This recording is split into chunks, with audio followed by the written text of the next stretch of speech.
Bon, je n'ai pas donné les pédigrés des uns et des autres, diplômés de mathématiques et d'informatique pour l'un, les autres pourvus de DEA multiples, de titres d'ingénieur et de diplômés. Bon, des têtes très bien faites, mais qui vont, je pense, nous permettre d'approcher voilà, de plus près un certain nombre de réalités et de perspectives qu'offre désormais l'intelligence artificielle sur à la fois la gestion des systèmes complexes et puis la problématique particulière de l'application à des systèmes de combat. Alors, je pense qu'on va commencer par vous. Non, c'est comme ça qu'on... Donc je passe la parole d'abord à Éric Papin pour sa présentation. Ce que je vous propose, c'est de ne pas trop changer l'ordonnancement de nos séances, donc d'abord les interventions, et puis ensuite d'avoir l'échange avec la salle sur les trois, ce qui permet d'ailleurs à chacun de s'emparer des questions et d'y répondre, quelquefois de répondre aussi entre vous par rapport au sujet proposé par la salle. Vous avez la parole. Merci beaucoup, M. Gauthier. Donc d'abord, je voulais vous remercier de me donner l'opportunité d'intervenir ce soir. Donc effectivement, je suis directeur technique, je suis aussi directeur qualité de Naval Group. Et c'est assez intéressant dans la perspective de ce que je vais vous dire, puisque finalement, l'intelligence artificielle a aussi des applications dans le domaine de la qualité. Alors mon intervention de ce soir, après quelques mots sur Naval Group, mais qui vont être très très courts, je vais surtout vous expliquer nos enjeux en matière d'innovation, en quoi l'intelligence artificielle permet de les relever, en grande partie. Ensuite, je donnerai des exemples pour que vous compreniez bien quelles sont les applications très très pratiques que nous sommes en train de mettre en place. Et puis enfin, je terminerai par un sujet qui est vraiment important, qui est comment travaille-t-on quand on veut parler d'intelligence artificielle, comment doit-on s'organiser pour que ça se fasse dans les meilleures conditions possibles. Alors tout d'abord, donc, je vous rappelle que Naval Group est un leader européen du naval de défense, avec des marines, naturellement, au premier rang desquelles nous avons la Marine nationale française et la DGA, mais aussi des marines au travers le monde, ce qui fait que notre offre, elle doit adresser, bien évidemment, l'ensemble de ses clients. Alors, notre offre en question, eh bien, c'est d'abord des produits qui couvrent l'ensemble de la gamme de bâtiments de surface, depuis les petites corvettes jusqu'aux porte-avions nucléaires, porte-aéronefs, bien sûr. Ensuite, les sous-marins, depuis les sous-marins conventionnels jusqu'aux sous-marins nucléaires, lanceurs d'engins. Et nous avons aussi, et c'est très important sur ces sous-marins, une offre d'équipements et de systèmes de management de l'information, de management de combat, de management de la plateforme, qui vont être concernés au premier chef par l'intégration de l'intelligence artificielle. Nous avons aussi une ligne de produits sur les énergies marines renouvelables. Une autre particularité fondamentale pour Naval Group, c'est qu'on accompagne les marines depuis les premiers traits et les premières discussions sur le besoin opérationnel, les scénarios d'emploi, jusqu'au démantèlement, la déconstruction des navires. Et donc, ça nous permet d'avoir un retour d'expérience permanent sur les conceptions que nous faisons, l'utilisation qu'en font les marins et les problématiques de maintenance qui sont associées.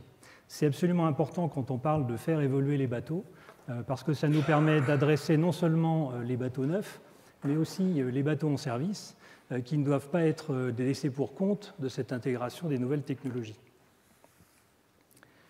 Une autre caractéristique fondamentale, c'est notre métier.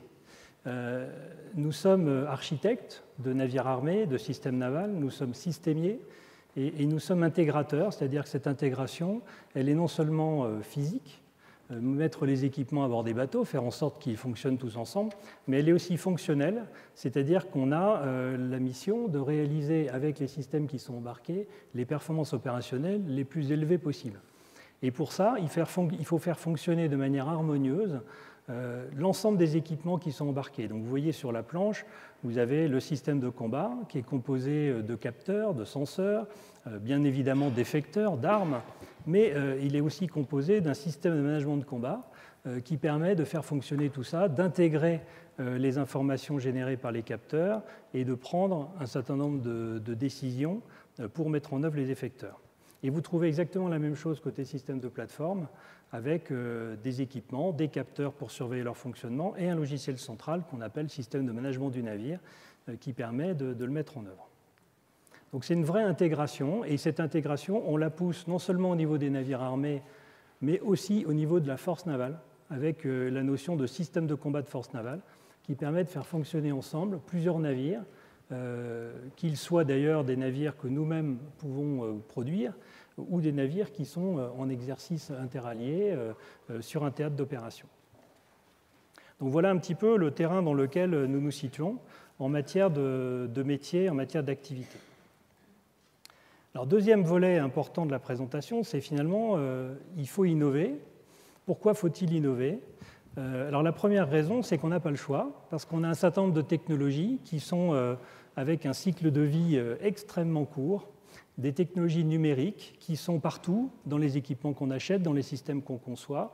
Alors c'est les bulles jaunes que vous voyez, là, l'ensemble des technologies qui arrivent, bien évidemment l'intelligence artificielle, on va en parler, mais tout ce qui est infrastructure numérique, qu'elles soient embarquées ou à terre. Donc quand on parle d'infrastructure, ce sont les réseaux, les supercalculateurs, ce sont également les data centers qui permettent de gérer les données.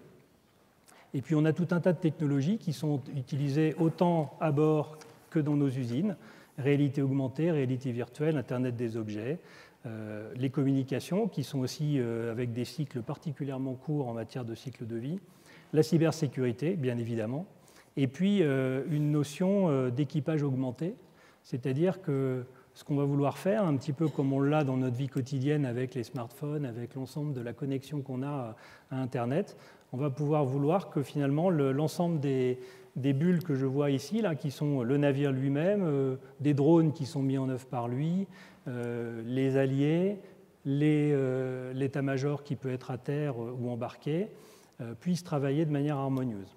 Et on a l'équivalent à terre, puisqu'on a l'industrie navale, avec ses clients, ses fournisseurs qui doivent travailler en entreprise étendue. Et vous voyez apparaître des notions de smart ship, de smart industry, de twin ship ou de twin yard, qui laissent entendre que finalement le numérique est très présent et on commence à faire des systèmes qui sont intelligents. Et c'est là qu'on va voir apparaître l'intelligence artificielle. Sur cette planche, il y a la bulle violette que vous voyez, acquisition et exploitation des données. J'y reviendrai, mais c'est vraiment fondamental que l'ensemble de cette problématique d'intelligence artificielle ne peut pas se considérer indépendamment de la problématique de l'exploitation des données, que ce soit pour alimenter les algorithmes d'apprentissage de l'IA ou que ce soit pour faire du big data dans l'ensemble de ces données ou pour faire apprendre des systèmes de type jumeaux numériques qui vont permettre d'alimenter là aussi l'apprentissage.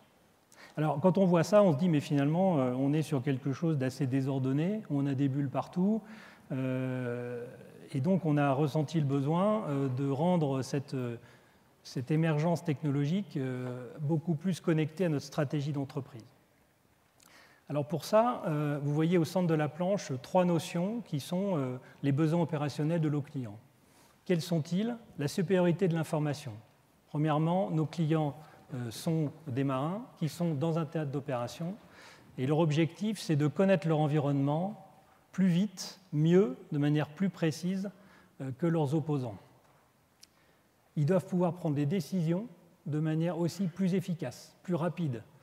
Et la masse d'informations qu'ils ont à digérer évolue de manière exponentielle au fur et à mesure que les navires sont de plus en plus connectés, non seulement à ceux qui mettent en œuvre directement, mais aussi aux navires qui sont dans le même groupe aéronaval qu'eux, mais aussi à leurs alliés, mais aussi à la terre. Deuxième demande de nos clients, c'est la supériorité de l'engagement. Ça veut dire que si je dois m'affronter avec mon opposant, il faut que je gagne. Il faut que j'ai la supériorité technique, c'est-à-dire que je le détecte avant qu'il me détecte, que je le frappe avant qu'il me frappe, que s'il me frappe, je peux résister et je peux donner un deuxième coup. Donc là, on trouve tout un tas de notions qui gouvernent la cybersécurité, mais aussi les signatures, la lutte et la mise en œuvre des armes. Et puis, troisième notion qui est fondamentale dans le domaine de la marine, c'est que l'ensemble de ce que je viens de dire jusqu'avant, supériorité de l'info, supériorité de l'engagement, je dois être capable de le tenir dans la durée. Et la durée, c'est plusieurs mois. Ça veut dire qu'on a une exigence d'autonomie, bien sûr, mais on a une exigence de robustesse, on a une exigence de résilience. Et ces trois besoins opérationnels, c'est ce qui va nous permettre de structurer notre feuille de route d'innovation pour y répondre. Et donc, on a choisi de la structurer avec les 6 cercles que vous voyez autour, avec le premier qui est la Smart Naval Force, c'est-à-dire la capacité à opérer en force navale intégrée et avec une addition de compétences qui se traduit par le fait que les navires ensemble sont plus forts que chacun des navires pris séparément. La notion d'invulnérabilité augmentée, l'avantage acoustique, l'avantage électromagnétique, l'avantage toujours par rapport à la menace. La notion de smart energy, c'est-à-dire de pouvoir doser l'utilisation énergétique, de pouvoir l'utiliser à bon escient, de pouvoir l'économiser, de manière à pouvoir faire la mission dans les meilleures conditions.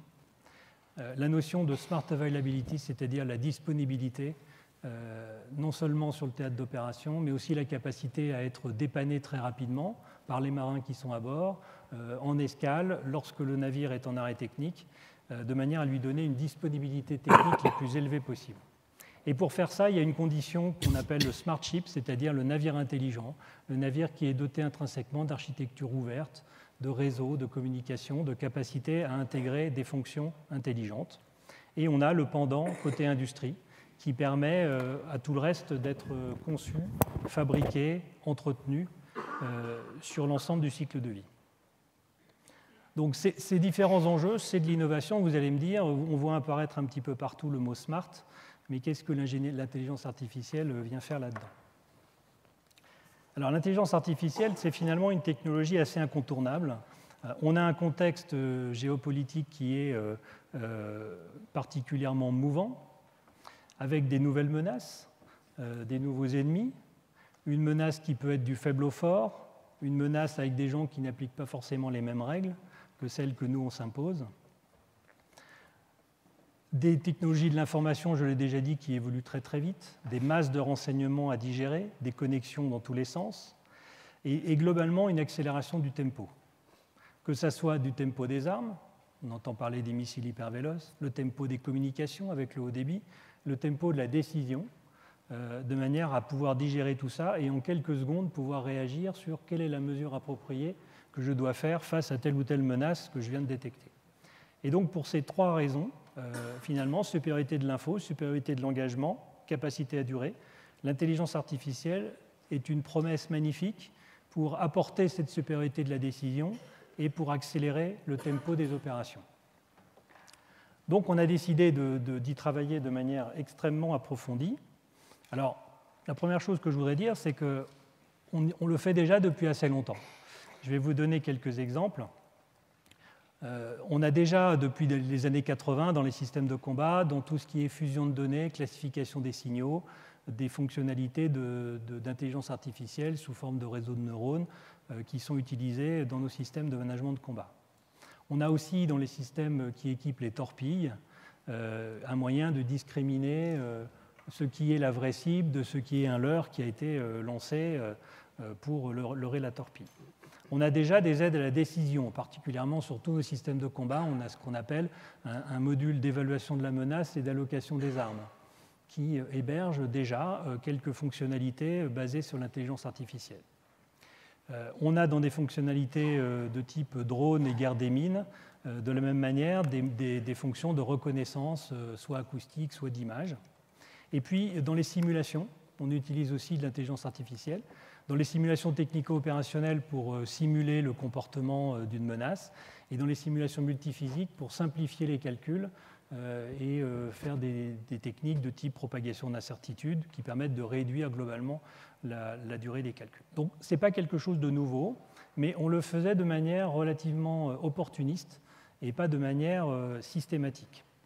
Donc, on a décidé de faire une démarche d'analyse de manière à se dire, finalement, quels sont, alors ça se lit du milieu jusque vers l'extérieur, quels sont finalement les domaines dans lesquels l'intelligence artificielle peut nous aider. Donc, ça peut nous aider dans la perception de l'environnement, ça peut nous aider dans l'autonomie décisionnelle, en particulier pour des drones, ça peut nous aider pour prendre des décisions à meilleur escient, et ça peut nous aider aussi dans les interfaces homme-machine pour avoir une meilleure exploitation des informations qui sont présentées. Les différentes techniques qu'on utilise pour ça, c'est naturellement tout ce qui est apprentissage, les technologies de big data, la robotique, et puis les technologies de type sémantique, analyse de messages qui sont présents.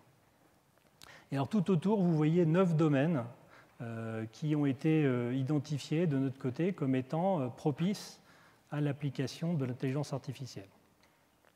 Donc, dans ces 9 domaines, vous voyez des choses alors, en partant de la gauche, supériorité, situation tactique, interprétée et renseignée. On aurait pu mettre prédictive aussi, c'est-à-dire c'est ce qui permet d'afficher à l'équipage l'ensemble des navires, qu'ils soient civils ou militaires, autour de lui, et de lui présenter finalement la manière dont cette situation va évoluer, quels sont les objets qu'on repère, est-ce que ce sont des amis, des ennemis, quel est leur comportement prévisible, quelle est leur menace identifiée. Au-delà de cette situation tactique, on voit apparaître des notions de veille et d'engagement collaboratif.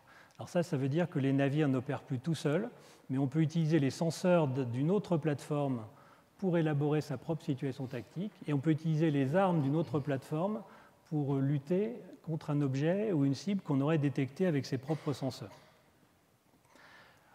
La lutte contre la menace asymétrique, j'y reviendrai tout à l'heure avec un exemple. La supériorité de l'information, bien évidemment, ça c'est avoir l'information, la fusion de senseurs de plus en plus diversifiés en incluant les senseurs déportés comme les drones. Vous avez les drones multimilieux, justement. Donc, quand on dit multimilieux, ça veut dire qu'ils peuvent être non seulement aériens, de surface ou sous-marins. Et puis, vous voyez aussi la cybersécurité. La conduite sécurisée, les aides aux manœuvres, la manière par exemple de faire des optimisations de route pour économiser de l'énergie ou pour éviter les zones où la houle serait la plus importante. Et puis des fonctionnalités qui sont un petit peu plus industrielles, comme la maintenance et la maintenance prédictive. Et enfin, on peut l'utiliser pour faire de la formation ou de l'entraînement des équipages pour les activités opérationnelles comme pour les activités de maintenance. Voilà, donc vous voyez que les domaines sont extrêmement variés. Il va falloir faire des choix. Et c'est là que je présenterai tout à l'heure quelle est la démarche qu'on applique pour faire les choix pertinents. Alors, mais avant de passer à ça, je voulais insister sur le fait que le domaine naval avait des spécificités. L'environnement maritime, il est particulièrement complexe, il est particulièrement mouvant, il est difficile de le connaître, il est peu cartographié. Donc on a une difficulté pour pouvoir faire apprendre des logiciels, comme on pourrait le faire par exemple quand on parle du véhicule autonome, dans lequel on a la cartographie parfaite des villes ou des routes sur lesquelles il doit évoluer. J'en parlais quand je parlais de la capacité à durer à la mer. On a des opérations très longues, c'est-à-dire que les données peuvent s'accumuler, des algorithmes peuvent éventuellement être biaisés par l'accumulation de données qui sont extrêmement fortes. On a des menaces spécifiques, avec des menaces qui peuvent venir d'à peu près tous les milieux. Et puis, on a l'aspect de l'équipage, qui est vraiment un point sur lequel je voulais insister, avec un fonctionnement très particulier à bord d'un bateau, les rôles qu'ont les différents membres d'équipage. Ceux qui ont vu Le Chant du Loup ont vu comment ça pouvait se passer à bord d'un bateau. On a vraiment des liens très très forts avec des rôles répartis, et on ne peut pas imaginer que l'intelligence artificielle va se mettre à remplacer ça du jour au lendemain. Donc ces spécificités, on doit les connaître, de manière à ne pas transposer des algorithmes qui peuvent exister dans le monde civil ou dans d'autres domaines de défense brutalement sur le domaine naval sans avoir injecté un volet métier qui va permettre de rendre ces algorithmes pertinents. Alors, je vais vous donner maintenant quelques exemples. Le premier que je voulais développer, c'était la lutte contre les menaces asymétriques. Donc, vous savez que de plus en plus, les navires, quand ils sont soit au port, soit à proximité des ports dans des détroits, ou quand ils passent dans des zones qui sont des zones risquées, avec des risques de piraterie ou autres, de terrorisme, eh bien, la problématique pour un équipage qui est en passerelle, c'est d'avoir la perception de cette situation avec des menaces qui peuvent venir non seulement de très loin, pour ça, je dirais que c'est ce qu'on fait habituellement, mais des menaces qui peuvent venir de très près et qui ne ressemblent pas aux menaces habituelles qu'on a à gérer. Ça peut être des drones extrêmement rapides, des drones de surface qui viennent à plusieurs, d'endroits différents. Voilà. Donc la difficulté, c'est d'abord, et c'est ce que vous voyez représenté ici, on développe des solutions de bandeaux qui permettent de couvrir les 360 degrés autour du bateau et qui permettent de représenter, déjà, c'est le premier step, tout ce qu'on a autour sans avoir à tourner la tête et avoir 15 opérateurs qui doivent se parler pour pouvoir dire ce qu'ils voient. La deuxième chose, c'est une fois qu'on a cette visibilité, il faut savoir ce qu'on voit. Et donc là, on voit apparaître tout un tas d'algorithmes qui permettent de classer, ça c'est un voilier, ça c'est un bateau de pêche, ça c'est une frégate, ça c'est peut-être un mât sous-marin, de manière à pouvoir illustrer pour l'équipage ce qu'il a en face de lui. Ensuite, un autre volet, et ça c'est vraiment là où l'intelligence artificielle donne toute sa mesure, c'est évaluer la menace à partir des comportements des objets qu'on aura classifiés. Si vous voyez un bateau de pêche qui est en mouvement relativement classique de bateau de pêche, ne vous inquiétez pas. Si tout d'un coup vous le voyez qui vire brutalement, qui vient vers vous en accélérant, là il faut commencer à s'inquiéter. Donc c'est un exemple un peu trivial, mais transposé sur la réalité des opérations, vous voyez tout de suite que ça permet pour un équipage qui est vraiment dans la routine 24 heures sur 24, 7 jours sur 7, d'avoir finalement un préavis sur des comportements atypiques qui peuvent être codés, qui peuvent être appris et qui permettent de déclencher des alertes.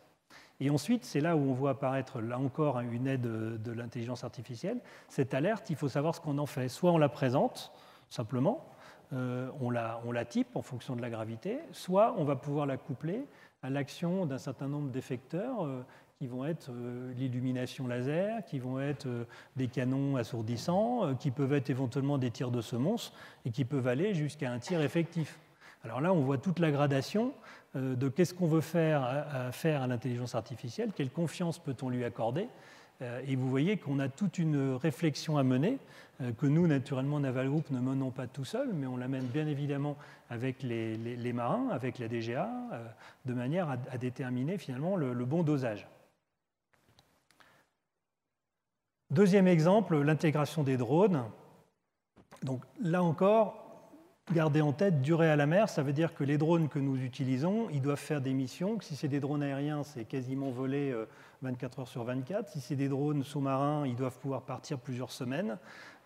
Si c'est des drones de surface, ils doivent pouvoir partir là aussi, s'insérer dans le trafic maritime et exécuter leur mission. Donc ils doivent pouvoir naviguer en sécurité. Ils doivent pouvoir, par exemple, aller photographier telle ou telle zone qu'on va leur demander de photographier. Et puis, ils peuvent rencontrer des obstacles, que ce soit des obstacles climatiques, des obstacles en matière d'énergie. Tiens, finalement, tout d'un coup, j'ai plus de batterie pour faire ma mission, qu'est-ce que je fais? Et puis, des obstacles de type quelqu'un qui vient s'opposer à leur mission. Donc, on voit là encore toute une gradation d'autonomie décisionnelle sur laquelle l'intelligence artificielle prend toute sa mesure. Donc, vous voyez dans ces deux exemples qu'on n'est pas sur des solutions binaires, on est vraiment sur des feuilles de route qu'on imagine avec une cible qui est maximaliste, une situation actuelle qui est relativement limitée en termes de déploiement, et puis tout un tas d'étapes qui peuvent s'offrir à nous selon le contexte, selon le besoin du client et selon la confiance qu'on va avoir dans ce que l'intelligence artificielle va donner. Alors, un autre exemple que j'ai choisi de vous montrer, qui est cette fois-ci un exemple qui est plus dans le domaine scientifique. On a essayé de dire, finalement, si on prend des algorithmes de type reconnaissance d'images, reconnaissance de son, ou analyse dans des bases de données, on peut trouver des algorithmes existants sur le marché. Mais on va essayer de se dire, nous, dans notre spécificité, il faut qu'on fasse des algorithmes génériques adaptés à notre contexte. Donc, adaptés au type de senseur qu'on va avoir, au flux d'informations qu'on va devoir monitorer, à la capacité de gérer des données en nombre plus ou moins important. On peut avoir des cas où on a très peu de bateaux à la mer. On ne va pas prendre un bateau et lui faire comme un véhicule autonome des millions et des milliards de kilomètres pour lui faire apprendre. Donc on est obligé de saisir finalement les données qui existent, voire de simuler des jeux de données pour faire apprendre les algorithmes. Voilà. Et là, on a 4 exemples qu'on est en train de travailler. La reconnaissance automatique des bruits. Donc ça, c'est l'oreille d'or intelligence artificielle. La reconnaissance des navires de guerre sur des images, c'est la classification avec ce qu'on peut détecter avec le senseur, le bateau étant dans des conditions toujours différentes, avec la houle qui vient le masquer, avec le soleil qui peut être en face. Enfin, c'est toujours un peu compliqué. On est en train de regarder aussi tout ce qui est maintenance prédictive, et on a développé notamment à Toulon un centre opérationnel de soutien intégré du navire numérique dans lequel on commence déjà à mettre en œuvre des algorithmes de maintenance prédictive. À titre d'exemple, je ne donnerai pas le nom du fournisseur de diesel, mais entre ce que nous donne le fournisseur de diesel qui connaît parfaitement son moteur et qui sait prédire les pannes avec 5 jours de préavis, nous, avec ce qu'on a fait, on est capable de les prédire avec 15 jours de préavis. Tout ça parce qu'on a ajouté aux données brutes du moteur toutes les données de contexte, toutes les données métiers qu'on était capable d'appréhender. Puis le dernier exemple sur lequel on travaille, c'est les attaques cyber. Donc on imagine que dans le flux de données qui existe à bord d'un bateau, on va être capable de piéger des flux de données anormaux qui sont des signes finalement d'une attaque cyber qui est en train de se produire. Alors je disais finalement pour faire ça, quelle est notre démarche ? On pourrait faire comme d'habitude, c'est-à-dire qu'on pourrait faire, nous, en tant qu'intégrateurs, la conception de toutes les solutions, de spécifier à nos partenaires industriels de faire telle ou telle chose, et puis de dire aux marins, voilà, vous avez fait une belle spécification un jour, la DGA l'a traduite en expression de besoin, en cahier des charges, et nous, on y répond 5 ou 6 ans après par un bateau avec ses fonctionnalités. C'est clair que dans le domaine dont on est en train de parler, ça ne marchera pas. On est dans un domaine dans lequel on ne sait pas à l'avance spécifier ce qu'on veut. Je vous ai donné des exemples. Il y a vraiment une granulométrie très très forte. Il y a une étendue de ce qu'on va vouloir faire à l'intelligence artificielle qui est extrêmement variée. On a aujourd'hui des défis scientifiques très très forts. Aujourd'hui, par exemple, on attache beaucoup d'importance à la sécurité à bord des bateaux. Donc on va vouloir, le réflexe naturel va être de dire, écoutez, monsieur algorithme intelligence artificielle, dites-moi comment vous travaillez. Prouvez-moi que la solution que vous me donnez pour utiliser mon arme, c'est vraiment la meilleure. Bon, ça ne marche pas. Aujourd'hui, l'algorithme d'intelligence artificielle, il est par essence inexplicable. Alors on va essayer de le border, on va essayer de l'encadrer, mais on aura toujours une zone de flou. Donc cette zone de flou, est-ce que les marins l'acceptent ? Comment est-ce qu'ils vont vouloir doser ce qu'ils vont confier à l'intelligence artificielle et ce qu'ils vont se garder en tant qu'équipage sachant et qui est sur le champ de bataille ? Nous, on ne peut pas le dire. Et donc, on utilise vraiment la notion d'expérience utilisateur et on s'insère complètement dans le dispositif qui a été lancé par l'Agence Innovation Défense, c'est-à-dire une démarche collaborative avec l'ensemble des acteurs étatiques, industriels et académiques pour travailler avec une logique de preuve de concept, de démonstrateur embarqué, pour que pendant une mission, l'équipage puisse se dire finalement là, en double, voilà ce que je ferai, voilà ce que me dit l'intelligence artificielle, est-ce que ça marche, est-ce que c'est bon ? C'est comme vous quand vous êtes sur votre GPS, il y a des fois vous décidez de passer ailleurs que le GPS vous dit, parce que vous savez que par là, ce n'est pas une bonne idée. Là, c'est un peu la même chose. Ils vont apprendre à voir à quel endroit ils peuvent faire confiance et à quel endroit, finalement, ils sont meilleurs, parce que plus entraînés, parce que plus aware de la situation opérationnelle réelle. Alors, une fois qu'on a fait ça, par contre, là, notre rôle, nous, d'intégrateur, revient au premier plan, puisqu'il faut être capable d'intégrer dans les lignes de produits de systèmes de management de combat l'ensemble des solutions d'intelligence artificielle qui vont avoir été imaginées. Et puis, il va falloir ensuite déployer effectivement ces solutions à bord des navires en s'assurant qu'on n'aura pas de perturbations par rapport aux autres systèmes.